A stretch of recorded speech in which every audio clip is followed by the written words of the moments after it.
Hello and welcome to my kitchen. I'm going to show you how to make little meatballs today. What you're going to need for today's recipe is I have here about 2 pounds of grass-fed beef and I have about 1.5 pounds of breakfast sausage.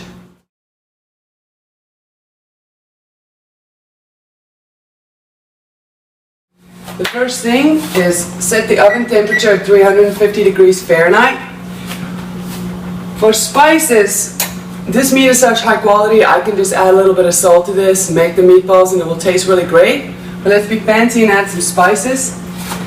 The amount of spices you add is absolutely your preference. You'll see me throw it in sometimes a little heavy on certain spices, but that's how I like my food to be. So let's put a little salt in here.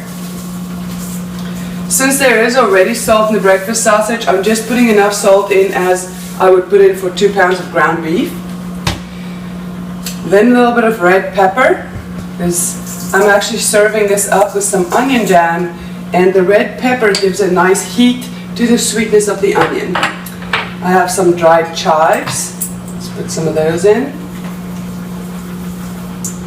Great, you can almost not have enough chives.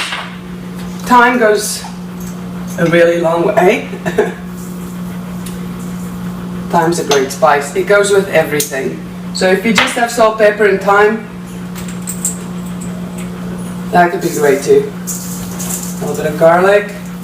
All these spices are dry, just for convenience. You have some dry spices. Oregano. Alright. This is about, let's see, 3.5 pounds of meat. I would say no more than 1 egg per 1.5 pounds of meat. So I'm going to put 2 eggs in here. 1 and 2. Alright, then I'm going to mix it up. You can use a spoon or whatever, but my hands always just work the best.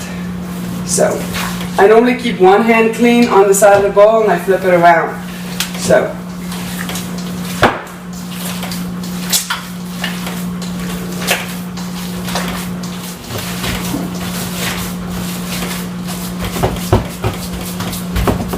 excellent. Everything is all mixed up right here. Took less than 5 minutes. I'll see you when I'm ready to put this in little balls in my pan. Hello, welcome back. As you can see, I've already made a couple of meatballs in this pan right here. I put parchment paper down so that it doesn't get adhered to the bottom piece of this pan. I searched my house for like a scooper that would give me the same size meatball for every meatball I'm making, so I found my ice cream scooper. And it works really great.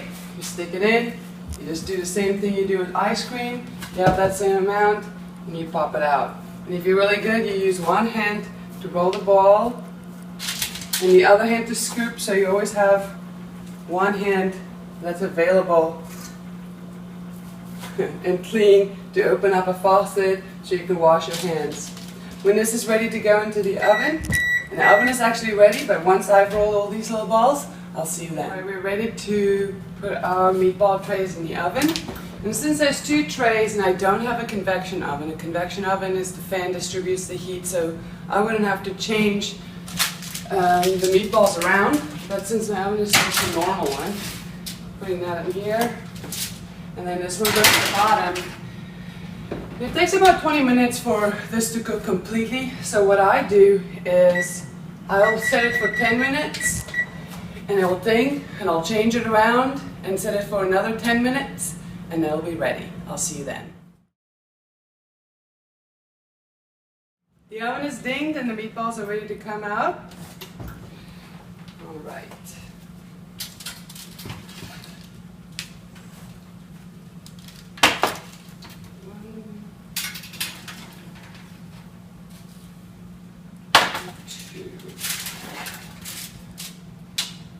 Awesome, they shrunk a little bit.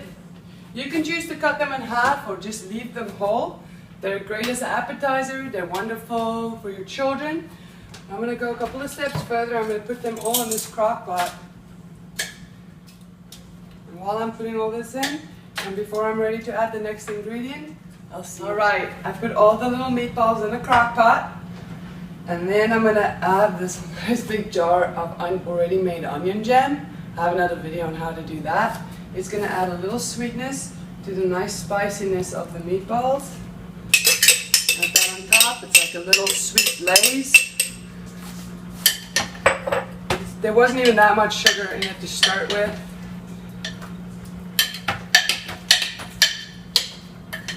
And you can serve this with toothpicks, anything you like. But there it is, smakelijk eten.